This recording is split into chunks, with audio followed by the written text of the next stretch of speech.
ನೋಡಿ ಫ್ರೆಂಡ್, ಇವತ್ತು ನಾನು ಟಾರ್ಚ್ ಅನ್ನು ತಂದಿದ್ದೀನಿ. ಈಗ ಇದನ್ನು ನಾವು ಓಪನ್ ಮಾಡೋಣ.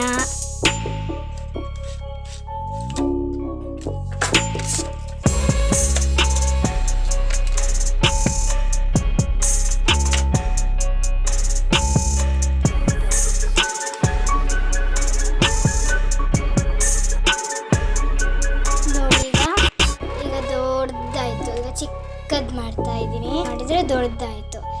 ಹೀಗೆ ಹತ್ತಿದ್ರೆ ಆಫ್ ಆಯಿತು. ವಾಪಸ್ಸಿಗೆ ಹೀಗೆ ಹೀಗೆ ಈಗ ನೋಡಿ ಈ ಕಲರ್ ಈಗ ಕಲರ್ ಲೈಟ್ ಬರ್ತಾ ಉಂಟು. ಕಾಣಿಸ್ತಾ ಇದೆ ಕಲರ್ ಲೈಟ್. ಈಗ ಇದನ್ನು ಆಫ್ ಮಾಡಿದೆ. ಈಗ ಇದ್ರ ಜೊತೆ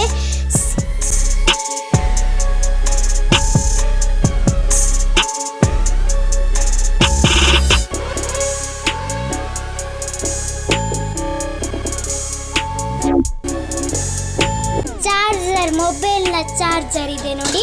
ಇದನ್ನು ಹೀಗೆ ಹಾಕಿಬೇಕು. ಆಮೇಲೆ ಇದನ್ನು ಇದಕ್ಕೆ ಹಾಕಿ ಇದನ್ನು ಕರೆಂಟಿಗೆ ಹಾಕಿದರೆ ಲೈಟ್ ಚಾರ್ಜ್ ಆಗ್ತದೆ. Thank you.